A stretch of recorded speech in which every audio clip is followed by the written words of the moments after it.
Though I had slept long enough to warm the harsh cotton sheets, I felt as if I were molded in ice when I awoke, frigid and utterly incapable of motion.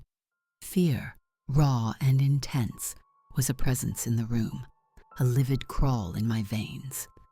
The sound that had startled me came again, a thin cry piercing the night. This time the chilling words were clear.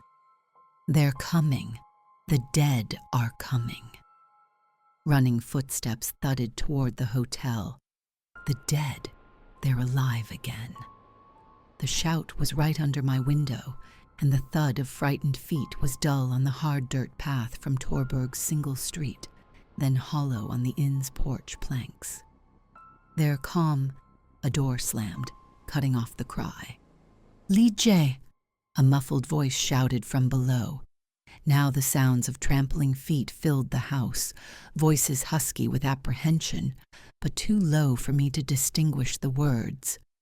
I was dreaming, I tried to tell myself, but my fear-frozen brain demanded, can one dream noises alone, seeing nothing, feeling nothing except the pressure of one's lids against aching eyeballs, the pressure of lids one fights unavailingly to open? It must be a dream. In no waking moment does one hear a voice crying that the dead are alive. Only in a nightmare do one's muscles refuse the bidding of a brain squeezed between the jaws of terror's dreadful vice. Only in a nightmare are one's nostrils so stuffed with the odor of funeral flowers that one can hardly breathe. Of course, the smell of the flowers from that improvised morgue below, seeping up through the moldering walls and warped floors of the crumbling structure, inspired a dream of horror. If I could only get my eyes open, if I could only wake fully. It was no dream. I was staring at the cold, hueless glow of moonlight creeping into the musty chamber.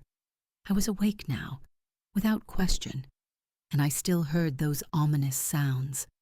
Hushed voices quivered with dreadful urgency.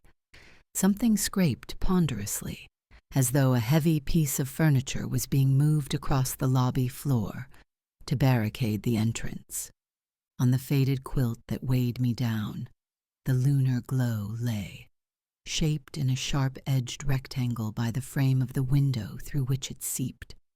The oblong was deeply notched by a triangular black shadow.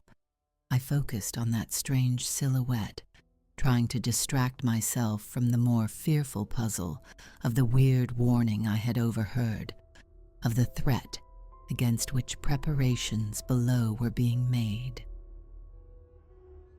The Lusting Dead by Arthur Leo Zagat, edited and partly rewritten by Matt Borne. Audiobook production by Jabot AB, Stockholm, Sweden, 2025. All rights reserved. Music by David Feslian. Narrated by me, Jessica Ann Bogart.